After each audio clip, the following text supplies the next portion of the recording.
Breaking news out of Nevada. A teenager was captured on video escaping out of their home after being held in captivity for a year. On November 4th, officers were called to a home in Las Vegas about a teenager that was using a ladder to climb back up into an upstairs bedroom.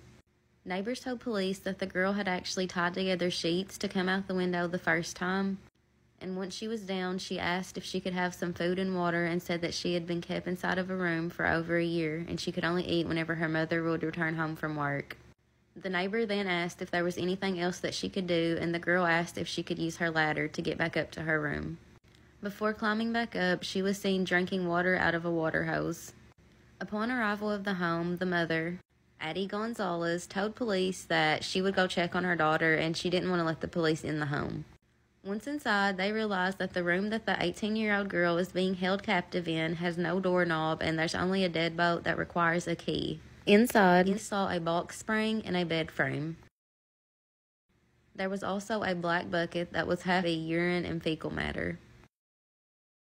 Authorities arrested the 3 individuals on the screen, Addie being the mother and Maria being a grandmother. They are facing child abuse and false imprisonment charges. It has now come to the light that Child Protective Services received 8 previous reports of allegations of abuse and neglect in the home. However, the agency deemed the reports unsubstantiated, citing that there was a lack of cooperation or evidence.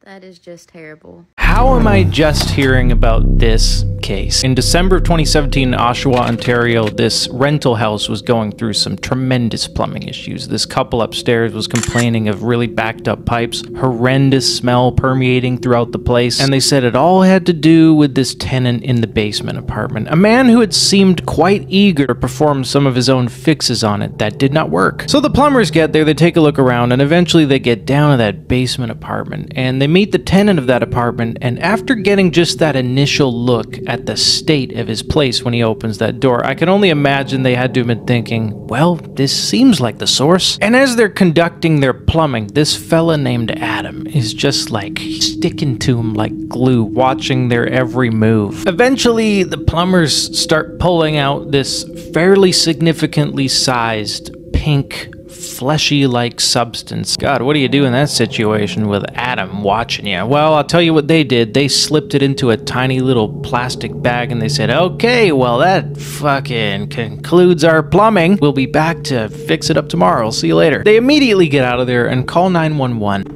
Communications. I'm a plumber and I'm on site for a job. We're snaking a drain. We probably pulled back about 10 pounds, 15 pounds of looks like flesh.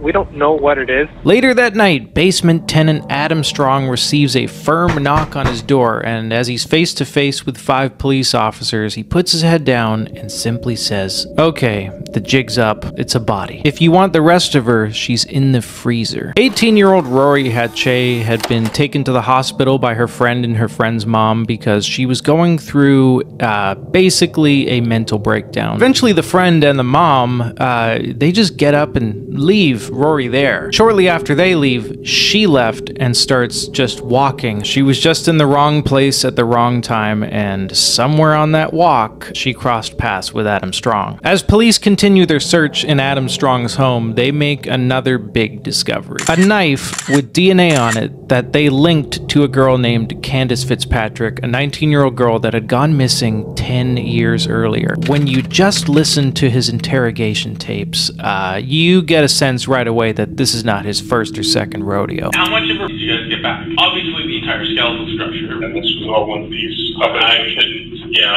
sorry, man. I don't remember. It wasn't important to me, man. Unfortunately, it was foiled by inadequate plumbing, and that's a freaking shame. I'd like you to pass on to her mother and her father my condolences. She's not here with me. It is what it is, you know? That is 25-year-old Claudia Hernandez in a YouTube video that she posted January 27th, 2022. I cannot change the past, and I gotta be positive about the situation. Claudia was referencing the death of her 3-year-old daughter, Aurelie Naomi Proctor. She posted that video 4 months after her daughter died. If you know what happened to my daughter, then you know. If you don't know, then you don't know. The video is nearly 45 minutes long. She chews gum, giggles, and seems in good spirits. Welcome back to my channel. If it's your first time here, or if it's your first time watching my videos, hi. Oh, that scared me. Claudia goes on to talk about her daughter and how she copes with life after her death. It's crazy, you know, because when she passed away, she was with me. It's just a lot, you know, it's a lot. A lot of people turn on me because after my daughter passed away, because of how the situation looked. And towards the end of her video, she expresses her love for God. If God knows the truth, and that's all that matters to me. Literally, like, that's it. You know, like I told you guys before, God is the center of my life. Like, He is what keeps me sane, you know, like, He is so amazing, and I love Him so much, you know, and I'm so in love with Him. And whenever I have a problem, I don't worry, because I know God got me. There's gonna be light at the end of the tunnel.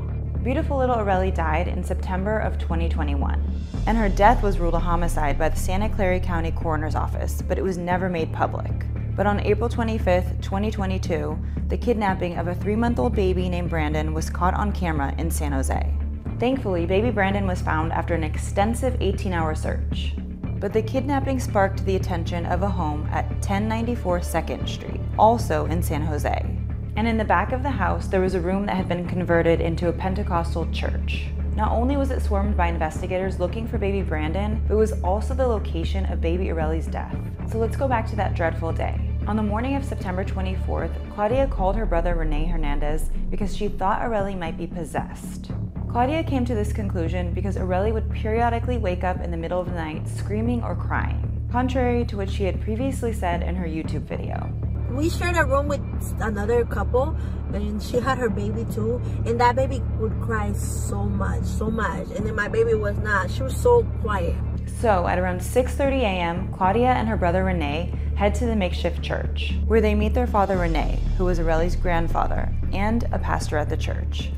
The family collectively agreed that Aurelie was possessed and began what they called an exorcism. And as they said, it was an attempt to remove the demons inside her. The exorcism included 12 hours of torture. It was reported that Aurelie's mother, uncle, and grandfather starved the girl and held her down, while attempting to make her vomit by sticking their fingers down her throat, and they strangled her multiple times. Aurelie died around 6:30 p.m. that evening, 12 hours after the exorcism began. And at 8:12 p.m., Claudia finally called 911. When paramedics arrived, they found Aurelie's lifeless body on the floor of the church. Claudia stated that no one performed medical assistance on Aurelie, but they did pray, and that she had fallen asleep several times that day during the exorcism. Paramedics noticed that the child had been deceased for at least 2 hours before help was called. Aurelie suffered wounds to her face, eyes, neck, and chest. The medical examiner ruled her death a homicide by cause of asphyxia. They also noted that she had gone 21 hours without food and was only given 6 ounces of water in that time frame. In the YouTube video Claudia posted, she never admits to hurting or killing Aurelie. Instead, she says, "It's many reasons why God took care of me." Claudia, her brother Rene, and her father, also named Rene, were all taken into custody. But only Claudia faces charges of child abuse resulting in death. Christian Camarillo, a police spokesperson, declined to comment why Claudia was arrested 4 months after Aurelie's death. A shocking new study has just come out showing that Bruce Lee may not have died the way that we thought he did. Bruce Lee was an incredible martial artist and actor. He took the world by storm by his acting and martial arts moves in his movies. To this day, MMA fighters, Hollywood actors and actresses, and people like myself still look up to Bruce Lee. For the past 50 years, we've been told that Bruce Lee died from a pill that caused his brain to swell up. Now, in 2022, almost 2023, we now have a new theory. You see, Bruce Lee actually had his armpit sweat glands removed. This was for aesthetic reasons to show him not sweating on set. But what's now clear to scientists is that Bruce Lee may have died from too much water. That's right, on the last day of Lee's life, he was filming, and it was incredibly hot that day. This would cause Lee to have a headache, which is where that pill comes into play. But the pill may not be the reason why he passed away. Due to Lee removing sweat glands, he couldn't sweat out water. And due to it being so hot, he would intake tons and tons of water. This would cause him to get sick, and the water could not be excreted. This would cause too much water in the body.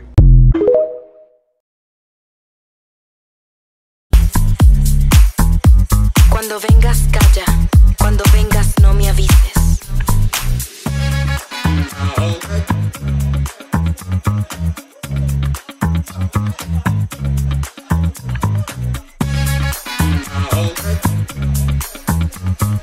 Cuando oí tu voz, supe que había encontrado el amor de mi corazón.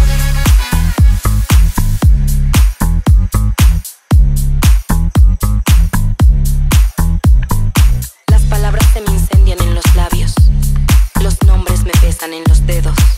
Cada vez que te pienso, se disipan mis miedos. This is an update video on everything that police are saying on the University of Idaho case. 4 students were found in an apartment building in what has been named the worst stabbing in the town's history. At this point, more than a week has passed, and the people of this town and the families don't have a suspect, and they don't even actually know where the weapon is, but police do believe it was similar to what's shown here. What we do know now is that police are saying the 2 roommates who were found alive are completely out of suspicion. It's believed they slept through the whole thing. Police also know that Xana might have been the only one who was conscious when she was attacked, as she was the only one found with significant defensive wounds. From reports that I'm seeing, anyone who was in or around that food truck is no longer in suspicion. The new location where police are fixating on is this 3 to 6 a.m. window in the back parking lot. You can see it right here. It's very wooded, it's secluded, and it has a very clear path to the apartment. Police are also saying they no longer believe the dog that was found skinned 3 weeks earlier is connected to this case. I think that's everything that the public knows, and we're all just waiting on additional details.